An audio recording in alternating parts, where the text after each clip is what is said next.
Bismillah, Assalamualaikum warahmatullahi wabarakatuh. Salam sejahtera untuk kita semua. Adik-adikku sekalian, saya Andi Sudimas Sulaiman, Gubernur Sulawesi Selatan, mengucapkan selamat datang dalam program Smart School Dinas Pendidikan Provinsi Sulawesi Selatan. Hari ini adik-adik sekalian akan mengikuti pembelajaran hybrid dalam program Smart School. Aplikasi Smart School adalah sebuah pendekatan dengan tetap mengedepankan sebuah pendidikan dengan digital approaching untuk kemudian mengedepankan kualitas dan mutu pendidikan yang diterima siswa secara seragam di seluruh wilayah Sulawesi Selatan termasuk di pelosok-pelosok. Program ini bukan hanya memberikan kepada adik-adik sekalian pengalaman belajar yang baru, namun juga memberikan fasilitas kebutuhan dengan fitur bermanfaat seperti rekaman video pembelajaran yang dapat diulang, trik-trik penyelesaian soal, ujian-ujian serta sarana konsultasi pembelajaran dari guru-guru terbaik di Sulawesi Selatan. Sering-sering mengakses aplikasi Smart School melalui gawai yang adik-adik sekalian miliki di setiap kesempatan yang dimiliki.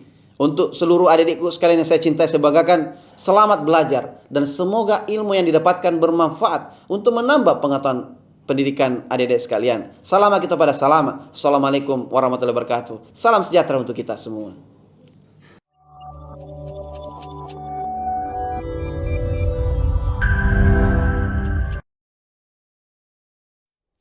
Assalamualaikum warahmatullahi wabarakatuh. Apa kabar? Berjumpa lagi dengan saya Muhammad Aswin Nasari, mata pelajaran Seni Budaya dalam program Dinas Pendidikan Provinsi Sulawesi Selatan Smart School. Smart School berkarakter cerdaski.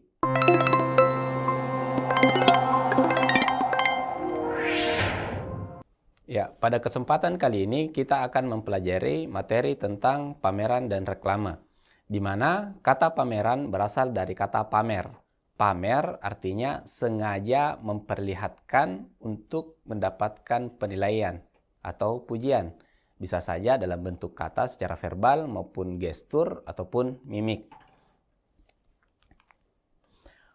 Tujuan pembelajaran kita kali ini adalah peserta didik mampu menganalisis konsep dan prosedur penyelenggaraan pameran. Setelah kita mengetahui konsepnya, selanjutnya kita akan mempelajari tentang langkah-langkah penyelenggaraan pameran, di mana langkah-langkah ini kita lakukan secara sistematis atau terstruktur, sehingga kita dapat melaksanakan pameran dengan baik. Pameran adalah suatu kegiatan penyajian karya seni rupa yang dikomunikasikan sehingga dapat diapresiasi oleh masyarakat luas. Di sini yang ditampilkan adalah karya seni rupa. Berarti karya seni rupa berarti sebuah benda yang bisa kita lihat, bisa kita sentuh, bisa kita raba. Berarti di sini adalah sebuah karya yang secara visual mampu kita sentuh. Unsur dari pameran itu sendiri adalah objek atau kumpulan objek yang dapat dipamerkan. Berarti di sini karya yang ditampilkan satu atau lebih daripada satu. Dalam konsep adalah benda atau karya seni rupa, di mana bisa kita lihat, bisa kita sentuh. Dan selanjutnya adalah mengkomunikasikan ide atau informasi. Ide atau informasi di sini adalah suatu hal yang ingin disampaikan oleh pencipta seni atau senimannya. Contoh, pameran otomotif di Triple C Makassar. Berarti di sini ide atau informasi yang ingin disampaikan oleh produsen otomotif adalah teknologi terbaru. Contoh, teknologi motor sekarang adalah keyless atau tidak memiliki tuas kunci, di mana kita sisa menekan tuas rem, menekan tombol start, kendaraan atau motor sudah bisa kita gunakan atau sudah nyala atau hidup. Termasuk juga mobil, di mana sudah ada teknologi keyless, di mana tidak ada tuas kunci, sehingga yang kita gunakan adalah tombol start, di mana kita tidak usah lagi memutar tuas kunci. Selanjutnya adalah pengaturan display atau penyajian. Di sini seluruh karya yang kita tampilkan adalah sebuah karya yang kita tata sedemikian rupa sesuai dengan konsep yang kita sepakati sehingga karya bisa tampil dengan baik. Kemudian didasarkan pada masyarakat umum atau publik, di mana kegiatan pameran di sini masyarakat umum sebagai tujuan pameran, di mana karya tersebut akan disampaikan, ditampilkan kepada masyarakat umum untuk mendapatkan penilaian atau mendapatkan apresiasi. Selanjutnya adalah dilakukan dengan maksud atau tujuan tertentu. Maksud dan tujuan tertentu itu adalah yang pertama komersial, yang kedua kemanusiaan, dan yang ketiga adalah sosial. Tujuan pameran komersial adalah suatu aktivitas pameran yang bertujuan agar karya dapat dipamerkan, dibeli oleh pengunjung sehingga penyelenggara memperoleh keuntungan. Berarti di sini ada kegiatan jual beli. Ada kegiatan jual beli. Contoh, pasar, mall, atau ruko, di mana kegiatan menata barang, menata karya, tujuannya menarik pengunjung, kemudian pengunjung memiliki keinginan untuk membeli dan pastinya terjadi jual beli. Berarti di sini adalah jual beli, berarti di sini adalah ada keuntungan atau profit dalam bentuk komersial. Selanjutnya adalah tujuan pameran kemanusiaan, di mana kegiatan pameran ini bertujuan untuk kepentingan pelestarian, pembinaan nilai-nilai serta pengembangan hasil karya seni budaya, di mana hasil pameran tersebut disumbangkan untuk tujuan kemanusiaan seperti korban bencana, baik itu korban bencana banjir, longsor, dan sebagainya. Selanjutnya adalah tujuan pameran sosial, di mana aktivitas pameran ini bertujuan untuk kepentingan sosial. Dalam hal ini, penjualan tiket, profit dari kegiatan pameran disumbangkan ke kegiatan sosial. Contoh, pemberantasan buta aksara atau penanggulangan putus sekolah, di mana masyarakat yang mengalami ini profit dari kegiatan pameran kita beli buku, pakaian, dan sebagainya untuk kita sumbangkan ke peserta didik yang putus sekolah. Selanjutnya adalah fungsi dari pameran. Yang pertama adalah edukasi atau pembelajaran, di mana kegiatan berpameran di sini adalah memberikan pendidikan atau memberikan pelajaran kepada kita bagaimana cara berorganisasi dengan baik, bagaimana cara kita menyusun sebuah agenda, menyusun sebuah rencana, menyiapkan dan melaksanakannya dengan baik, di mana kepanitiaan setiap anggota memiliki tugas dan tanggung jawab masing-masing. Berarti di sini kita mempertanggungjawabkan jabatan yang kita emban, di mana kita mempertanggungjawabkan secara sistematis, terukur, dan sebagainya. Selanjutnya adalah apresiasi. Apresiasi di sini adalah memberikan penilaian atau memberikan komentar pada sebuah karya. Contohnya, apabila kita datang ke sebuah pameran, kita memberikan komentar, kita memberikan penilaian, baik secara verbal maupun tulisan, kita memberikan pendapat atau kita memberikan penilaian ke karya tersebut dengan secara objektif, di mana secara objektif ini lebih humanis untuk menilai sebuah karya, di mana kita tidak subjektif. Objektif artinya kita menilai karyanya. Berarti di sini kita lihat medianya, tekniknya, dan hal-hal yang terkait dengan karya tersebut. Apabila karya tersebut menggunakan bahan yang mahal atau bahan yang tidak lain daripada biasanya, menggunakan teknik yang sulit, menggunakan waktu yang lama dan sebagainya, berarti karya tersebut sudah kita cap sebagai karya yang bagus. Kemudian kita mengkritik dengan sopan. Selanjutnya adalah prestasi, di mana prestasi ini adalah sebuah pengembangan atau aplikasi dari ide atau gagasan, di mana kita berkarya yang pastinya kita memiliki ide atau gagasan atau informasi yang ingin kita sampaikan kepada masyarakat umum, di mana di sini apabila kita berkarya kemudian kita mendapatkan sebuah kritik, kita mampu menghasilkan karya yang lebih bagus dari kritik tersebut, di mana prestasi ini akan menjadi sebuah hal yang bagus apabila kita berpikir secara kreatif dan inovatif. Selanjutnya adalah rekreasi. Rekreasi di sini adalah hiburan, di mana apabila kita mendatangi sebuah kegiatan pameran, pasti kita akan mendapatkan hiburan, di mana di sini terikat dengan hobi atau kesenangan atau minat.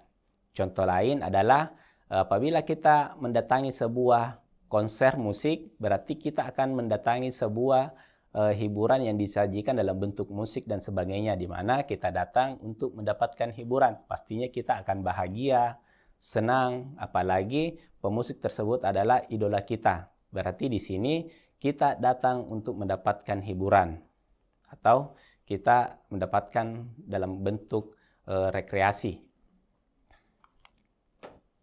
Selanjutnya adalah jenis pameran.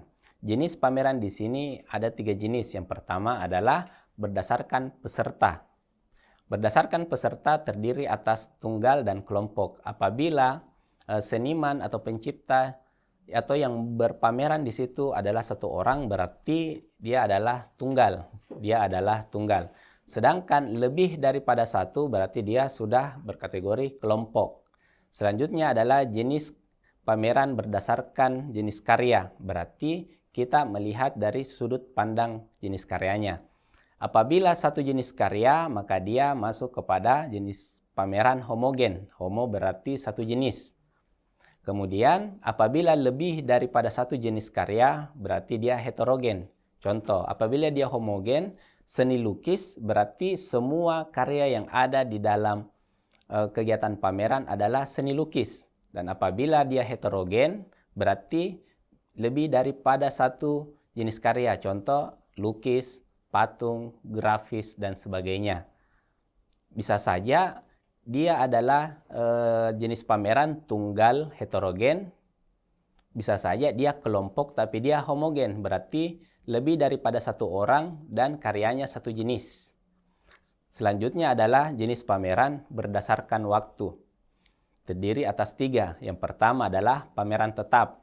Pameran tetap di sini adalah pameran yang pasti tempatnya, waktunya setiap hari. Contoh adalah museum. Contohnya adalah museum, di mana pasti kita tahu tempatnya pasti ada di sana, kemudian waktunya setiap hari terbuka. Selanjutnya adalah pameran rutin, di mana diselenggarakan tiap tahun tapi tidak terikat oleh tanggal dan bulan.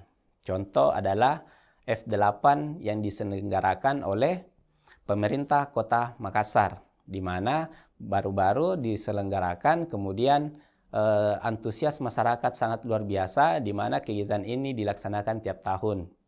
Selanjutnya lagi contoh kegiatan Art Moment, Makassar Art Moment, di mana kegiatannya dilakukan juga tiap tahun, kemudian dia berpusat di Benteng Rotterdam. Kemudian yang terakhir adalah kegiatan ini memecahkan rekor muri, di mana terjadi persembahan penari di atas perahu, di mana memecahkan rekor muri, di mana para penari melakukan sajian tariannya di atas perahu, di mana induk dari kegiatan tersebut adalah perahu pinisi, di mana dikelilingi oleh perahu-perahu kecil. Selanjutnya adalah pameran insidental. Pameran insidental ini, kalau kita lihat kata insidental berasal dari kata insiden atau peristiwa atau kejadian, di mana pameran di sini tidak terikat oleh waktu dan tempat. Contoh adalah pameran seni oleh mahasiswa seni rupa. Kapan mahasiswa ini karyanya sudah cukup, karyanya sudah disetujui oleh dosen pembimbing dan PA-nya, kemudian mahasiswa tersebut budget sudah ada, entahkah dia kelompok atau tunggal, entahkah dia homogen atau heterogen, dia sudah berhak untuk maju, untuk memenuhi mata kuliah studi khusus pameran. Selanjutnya adalah prosedur penyelenggaraan pameran, terdiri dari 4. Yang pertama adalah perencanaan, yang kedua adalah persiapan, yang ketiga adalah penyelenggaraan, dan yang terakhir adalah evaluasi. Kita awali dari perencanaan. Yang pertama adalah menentukan tujuan. Kita merencanakan dan subkegiatannya adalah menentukan tujuan. Menentukan tujuan di sini adalah tahapan yang pertama. Sudah saya jelaskan tadi bahwa tujuan itu ada 3. Yang pertama adalah komersial, kemanusiaan, dan sosial. Selanjutnya langkah yang kedua adalah menentukan tema. Menentukan tema di sini berarti kita memperjelas tujuan atau misi yang akan kita laksanakan, di mana tema di sini bisa terkait dengan suatu momen atau suatu peristiwa. Contoh, hari besar, hari pahlawan, hari pendidikan, atau bisa saja hari jadi Sulsel, seumpama. Langkah yang selanjutnya adalah menentukan kepanitiaan, di mana di sini seluruh peserta atau seluruh anggota berkumpul dalam suatu tempat di mana dia terikat oleh suatu misi atau suatu lembaga, suatu kelompok tertentu, kemudian membentuk sebuah kepanitiaan. Yang pertama adalah ketua, yang kedua adalah wakil, yang ketiga adalah sekretaris, yang keempat adalah bendahara, dan seksi-seksi, di mana di sini adalah panitia inti. Ketua di sini adalah seseorang yang bertanggung jawab untuk seluruh kegiatan pameran, di mana ada wakil. Wakil ketua di sini adalah berfungsi sebagai seseorang yang mewakili tanggung jawab dari seorang ketua apabila konsep dari pameran tersebut besar. Bisa saja wakil ketua tidak ada apabila konsep kegiatan tidak terlalu besar atau dia masih tahap ruang lingkup kecil. Selanjutnya adalah sekretaris. Sekretaris di sini dia adalah pihak yang secara aktif dalam konteks administrasi atau persuratan, baik dari membuat proposal, pesuratan, undangan, penyuratan, dan sebagainya. Selanjutnya adalah bendahara, di mana bendahara di sini adalah pihak yang memegang uang atau yang mengetahui alur keluar masuknya dana atau uang, di mana pertanggungjawabannya langsung kepada ketua. Sesuai dengan arahan ketua, maka bendahara melaksanakan tugasnya. Kemudian adalah seksi-seksi, di mana seksi-seksi di sini terdiri atas beberapa bidang. Yang pertama adalah publikasi. Publikasi di sini berasal dari kata publik, artinya masyarakat luas atau masyarakat umum. Di mana publikasi di sini adalah bertanggung jawab menyampaikan berita atau informasi kepada masyarakat luas bahwa akan diadakan sebuah kegiatan pameran, di mana seksi publikasi di sini mengetahui pemahaman, mengetahui atau dia terampil dalam membuat sebuah reklame atau iklan. Contoh reklame yang sering kita gunakan pada kegiatan pameran adalah poster, flyer, spanduk, baliho, brosur, dan sebagainya. Selanjutnya adalah seksi dokumentasi. Seksi dokumentasi di sini adalah seksi yang mengutip foto atau video dari kegiatan pameran, mulai dari kegiatan pembentukan panitia sampai kegiatan evaluasi, di mana seksi dokumentasi adalah seksi yang memiliki keterampilan atau sense dalam mengedit gambar atau mengedit video yang nanti akan digunakan sebagai lampiran dari dokumen pertanggungjawaban sekretaris. Selanjutnya adalah seksi konsumsi, di mana seksi konsumsi di sini adalah yang menangani konsumsi atau air dan air, minuman, makanan, dan sebagainya. Selanjutnya adalah seksi acara.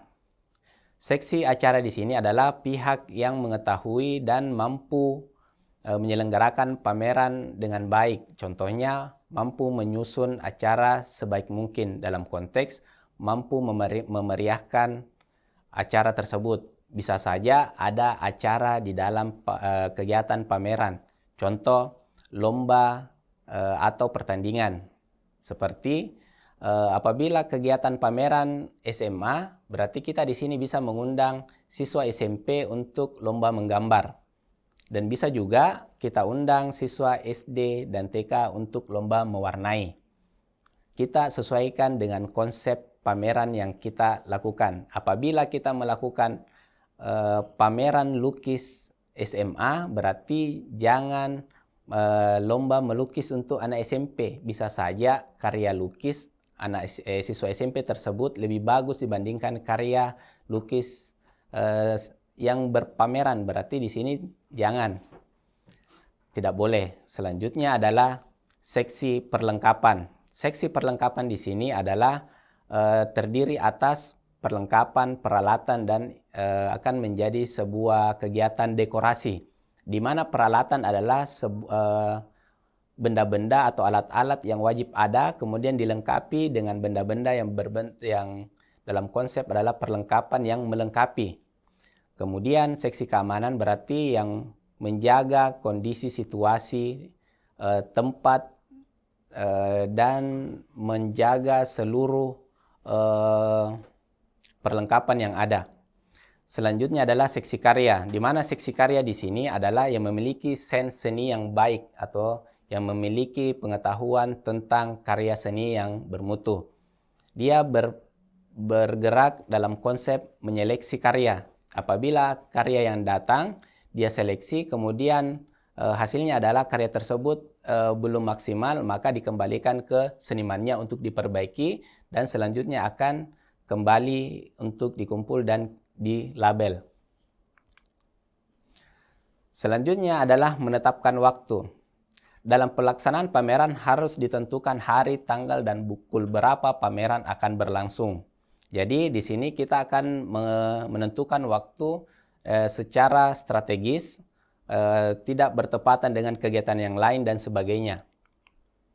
Selanjutnya adalah menentukan tempat. Di mana menentukan tempat di sini adalah lokasi pameran harus strategis, mudah dilalui oleh pengunjung, kemudian memiliki sirkulasi udara yang baik dan mendapatkan cahaya yang cukup. Bisa saja kita lakukan kegiatan ini outdoor atau indoor, di mana outdoor berarti cuacanya mendukung. Berarti kita tidak terhalang oleh cuaca, contoh hujan dan angin. Kemudian apabila cuaca tidak mendukung, berarti kita lakukan kegiatan secara indoor. Berarti kita harus mengubah konsep atau kita harus konsep dalam hal kita terbantu oleh lighting. Selanjutnya adalah menyusun agenda. Menyusun agenda di sini adalah kita mendapatkan gambaran yang jelas kegiatan yang akan kita laksanakan mulai dari pembentukan panitia sampai evaluasi. Mengapa kita membutuhkan agenda di sini adalah supaya kegiatan berjalan dengan lancar. Di sini kegiatan agenda ini kita bentuk sebuah tabel di mana tabel tersebut berisi hari, tanggal, kegiatan yang dilakukan yang bertanggung jawab dalam kegiatan tersebut. Kemudian kita susun mulai dari pembentukan panitia sampai akhir. Kenapa? Bisa saja mendekati hari H, pekerjaan atau tanggung jawab itu tidak terlaksana dengan baik, pekerjaan menumpuk sehingga proses kegiatan berpameran tidak maksimal.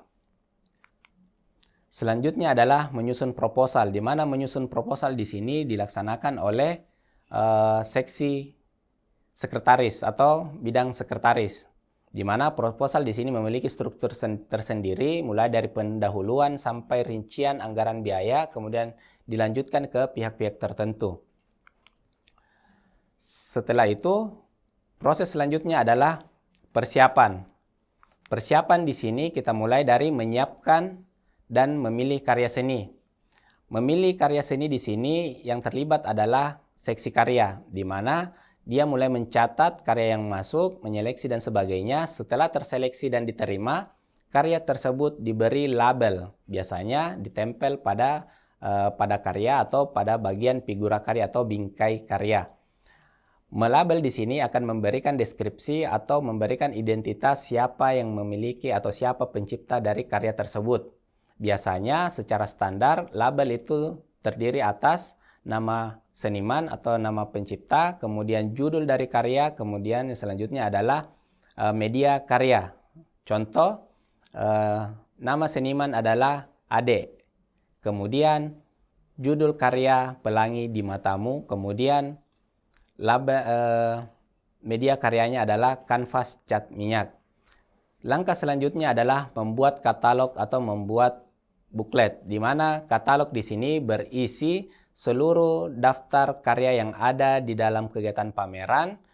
Dari katalog ini bisa menjadi acuan dari para pengunjung bahwa untuk mengetahui siapa pencipta, judulnya, dan sampai pada media karyanya bisa kita lihat dari katalog, di mana katalog ini dibagikan pada saat pembukaan acara. Selanjutnya adalah menyiapkan perlengkapan. Perlengkapan di sini yang pastinya akan ditata oleh bagian perlengkapan, di mana kegiatan ini adalah mendekor atau mendekorasi. Di mana meja, buku tamu, easel, schedule, sound system, lighting, dan sebagainya akan kita tata sesuai dengan konsep yang ada. Selanjutnya adalah menata karya. Setelah perlengkapan sudah tertata, sudah sempurna, kemudian kita menata karya. Berarti di sini kita akan menggantung, memasang, memajang, atau memposisikan karya sesuai dengan konsep yang ada. Jangan mendekorasi bertepatan dengan menata karya. Jangan sampai karya-karya tersebut rusak karena proses dekorasi. Bisa saja karya tersebut rusak karena jatuh. Selanjutnya adalah penyelenggaraan. Penyelenggaraan di sini berarti sudah hari H atau di mana kegiatan tersebut kita mulai laksanakan. Penyelenggaraan di sini pihak yang terlibat adalah yang condong adalah ketua, seksi acara, konsumsi, keamanan dan sebagainya. Tetapi seluruh kepanitiaan yang terlibat harus bergerak atau harus ikut dalam proses penyelenggaraan. Setelah penyelenggaraan ini, kita tentukan bahwa setelah ditutup atau setelah kegiatan pameran, karya-karya dikembalikan ke senimannya atau semua perlengkapan yang ada kita kembalikan. Apabila kita pinjam dari pihak lain, kita kembalikan. Kemudian setelah semua dikembalikan, pameran sudah selesai. Kemudian kegiatan selanjutnya adalah evaluasi. Evaluasi di sini adalah sebuah kegiatan yang harus kita lakukan, di mana di sini kita sudah mengetahui kegiatan kita berhasil atau tidak. Dalam hal evaluasi di sini kita lakukan rapat evaluasi kerja, di mana rapat evaluasi kerja di sini adalah pembacaan laporan pertanggungjawaban, di mana seluruh pihak yang terlibat dalam kegiatan pameran ini, yaitu kepanitiaan, memberikan pandangan, pendapat dan sebagainya, di mana seluruh penggunaan dana juga dibacakan, dirincikan, kemudian saling memberikan tanggapan atau memberikan klarifikasi. Setelah pembacaan laporan pertanggungjawaban, kita lakukan pembubaran panitia. Berarti pembubaran panitia di sini seluruh pihak yang memiliki tanggung jawab telah gugur tanggung jawabnya. Berarti setelah dibentuk ketuk palu, kemudian pembubaran panitia juga ketuk palu. Berarti mulai dari ketua sampai seksi-seksi sudah tidak memiliki tanggung jawab lagi. Berarti di sini bisa saja dalam konteks pameran komersial ada karya yang laku terjual, keuntungan tersebut kita akan kemanakan. Bisa saja kita bagi rata atau kita sumbangkan dan sebagainya, tergantung dari hasil rapat. Dari kegiatan pameran ini kita identik dengan reklame. Reklame di sini yang paling kental adalah publikasi, di mana publikasi tersebut membutuhkan sebuah reklame. Di mana reklame itu adalah iklan. Iklan di sini paling identik dengan kita. Iklan secara bahasa berasal dari bahasa Latin, yaitu re dan klamos, di mana re berarti berulang, klamos berarti seruan. Berarti reklame adalah seruan berulang. Dari gambar di atas kita dapat lihat seorang penjual bakso yang memiliki dagangan di mana memiliki reklame. Reklamenya apa itu? Adalah sebuah mangkok yang dipukul menggunakan sendok. Berarti reklame yang dia lakukan adalah seruan berulang-ulang menggunakan mangkok.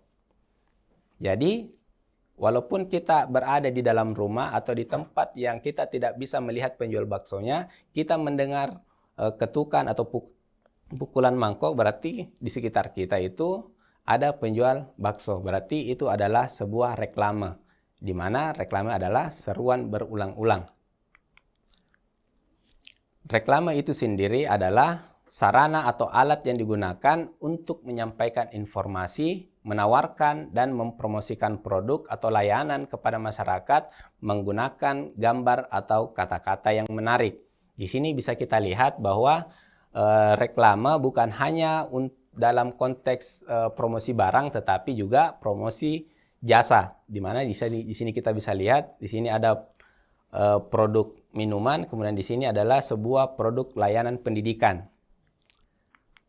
Selanjutnya adalah tujuan pemasangan reklame atau tujuan dari reklame adalah untuk menarik minat publik agar membeli produk atau menggunakan jasa yang ditampilkan dalam reklame. Berarti di sini tujuan dari reklame itu adalah menarik perhatian dari publik, menarik perhatian dari masyarakat agar sebuah produk tersebut terbeli atau digunakan. Contoh di sini adalah jasa, di mana di sini adalah jasa cuci cepat atau laundry. Selanjutnya adalah produk minuman. Kemudian ciri-ciri dari reklame. Ciri-ciri dari reklame yang pertama adalah menggunakan gambar yang menarik, di mana ciri-ciri reklame di sini menggunakan gambar yang sesuai, gambar yang identik dengan produk yang dipasarkan, atau menggunakan gambar yang mampu menarik perhatian daripada pengunjung atau masyarakat sebagai sasarannya. Selanjutnya adalah bahasa singkat yang jelas, di mana bahasa yang digunakan di sini adalah bahasa sesuai dengan masyarakat sebagai pihak konsumen. Selanjutnya adalah informasi yang jujur, di mana konsep reklame sesuai dengan barang yang ditawarkan. Selanjutnya adalah dilakukan berulang-ulang, di mana bisa kita lihat dalam TV, iklan commercial break itu dalam konteks berulang-ulang, di mana reklame tersebut berulang-ulang, di mana reklame tersebut ditayangkan secara berulang, di mana tidak hanya satu kali ditampilkan tetapi berulang-ulang, di mana reklame memang memiliki arti seruan berulang. Selanjutnya adalah unsur reklame, di mana unsur reklame di sini yang pertama adalah bahasa, yang kedua logo, dan yang ketiga adalah layout. Layout di sini berarti adalah desain daripada reklame tersebut, di mana kita bisa lihat dari font, dari warna, dari bentuk geometris, dari bentuk grafis, dan sebagainya. Selanjutnya logo di sini adalah sebuah ikon atau sebuah ciri khas dari produk tersebut. Dan bahasa di sini adalah bahasa yang terikat oleh struktur masyarakat tertentu, biasanya menggunakan bahasa tidak baku. Bahasa tidak baku di sini adalah bahasa yang identik dalam bahasa sehari-hari, di mana bahasa di sini lebih cepat tersampaikan atau lebih cepat dimengerti oleh masyarakat. Kemudian jenis reklame. Jenis reklame di sini yang pertama adalah berdasarkan pengadaannya. Yang pertama adalah reklame komersial, yang kedua adalah reklame non-komersial. Reklame non-komersial berarti adalah sebuah reklame yang menunjukkan sebuah kegiatan yang berporos pada jual beli. Kemudian non-komersial adalah sebuah reklame yang bertujuan sosial atau penyampaian informasi baik dari pemerintah atau lembaga tertentu. Selanjutnya adalah reklame berdasarkan sifatnya. Yang pertama adalah penerangan, yang kedua adalah peringatan, yang ketiga adalah permintaan. Di mana reklame di sini lebih berporos pada informasi atau pemberitahuan kepada masyarakat. Selanjutnya adalah jenis reklame. Reklame di sini terdiri atas dua, yaitu reklame indoor atau outdoor. Reklame indoor berarti adalah reklame yang tidak tahan oleh cuaca, di mana konsep dari reklame indoor adalah reklame yang lebih didesain pada outdoor, biasanya akan tertempel dan sebagainya. Selanjutnya adalah reklame outdoor. Reklame outdoor di sini adalah reklame yang memiliki kualitas atau kemampuan untuk tahan cuaca. Contoh adalah baliho, spanduk, billboard, dan sebagainya. Selanjutnya adalah jenis reklame berdasarkan media. Yang pertama adalah audio atau suara, yang kedua adalah visual atau gambar, dan yang ketiga adalah audio visual, gambar dan suara. Di mana reklame audio di sini bisa kita ketahui bersama bahwa sering kita menjumpai adalah penjual es krim, di mana media promosinya adalah suara atau musik. Dan selanjutnya adalah reklame visual, di mana dia terkonsep pada sebuah gambar secara visual. Selanjutnya adalah audio visual, di mana kita bisa melihat ini sering kita jumpai di iklan komersial di TV dan sebagainya. Kemudian bisa juga kita lihat dari iklan-iklan dari YouTube. Kemudian kita kembali ke reklame visual, di mana ada beberapa jenis reklame visual. Yang pertama adalah poster. Jenis reklame poster ini adalah jenis reklame visual dengan gambar yang lebih banyak daripada teks informasinya. Di sini bisa kita lihat bahwa ada sebuah lingkaran di mana di dalamnya adalah sebuah rokok yang tersilang. Walaupun tidak ada kata-kata yang mengikuti, kita sudah tahu bahwa ini adalah sebuah tanda dilarang merokok pada ruang atau sebuah tempat tertentu. Berarti kalau kita sudah melihat sebuah logo ini, kita sudah tahu bahwa wilayah ini kita tidak boleh merokok. Selanjutnya adalah etiket atau stiker, di mana stiker di sini adalah sebuah reklame visual berupa nama suatu produk barang atau tulisan, di mana disertai dengan keterangan yang lengkap dan menarik, biasanya dalam konsep tertempel. Selanjutnya adalah spanduk. Spanduk di sini adalah reklame visual yang berupa gambar dan teks yang ditulis di atas kain. Biasanya dipajang di sepanjang jalan, terbentang di atas gerbang atau terbentang di pinggir jalan. Di mana spanduk ini dia berbentuk landscape, kemudian dia lebih condong kepada tulisan dan gambar sebagai pelengkap. Selanjutnya adalah baliho, di mana reklame visual ini adalah memuat gambar dan teks dengan ukuran besar dengan bentuk yang potret atau dia berbentuk berdirilah istilahnya. Kemudian biasanya dia akan terbentang menggunakan bingkai atau tidak menggunakan bingkai.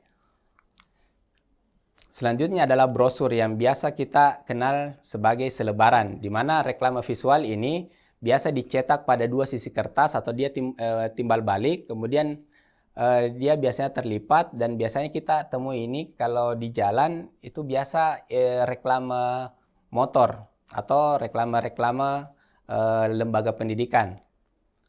Selanjutnya adalah pamflet, di mana pamflet di sini adalah reklame visual yang biasa berbahan kertas atau yang biasa disajikan dengan cara ditempel. Jadi secara visual pamflet adalah sebuah poster kecil. Jadi ukurannya lebih kecil dibandingkan poster.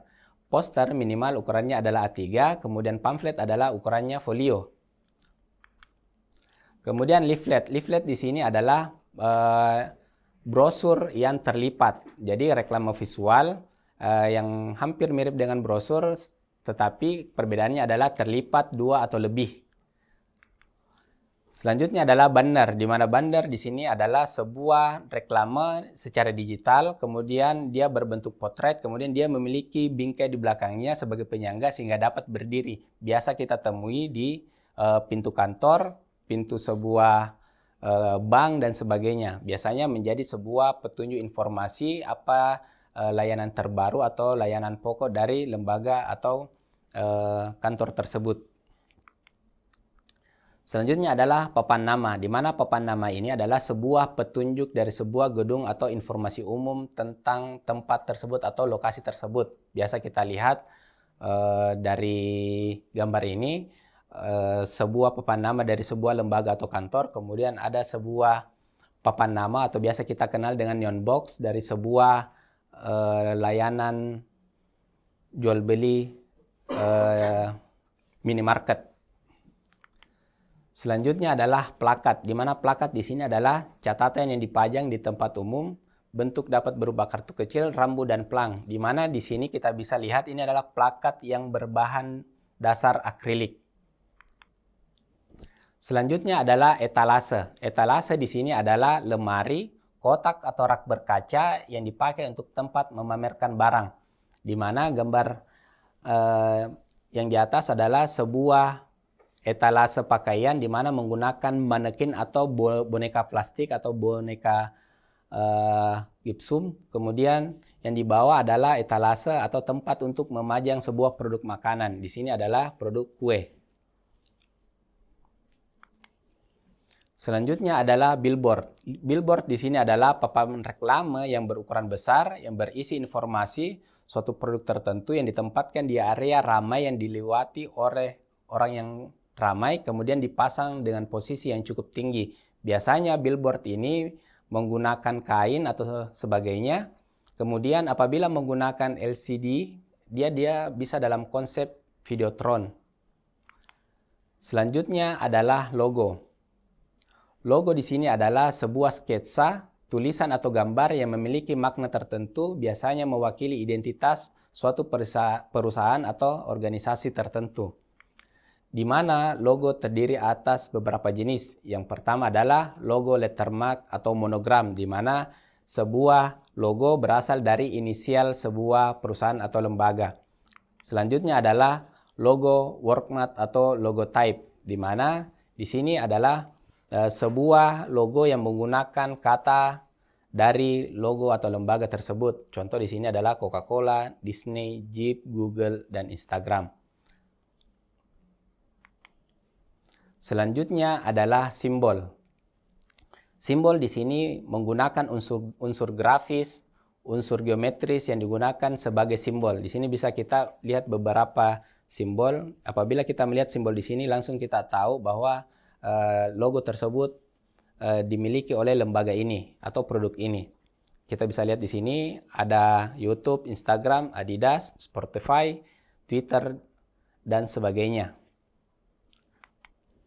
Selanjutnya adalah jenis logo emblem, di mana emblem di sini adalah perpaduan dari tulisan dan gambar. Bisa kita lihat di sini ada beberapa merek dagang di mana dia menggunakan logo dengan konsep emblem, berasal dari tulisan dan gambar.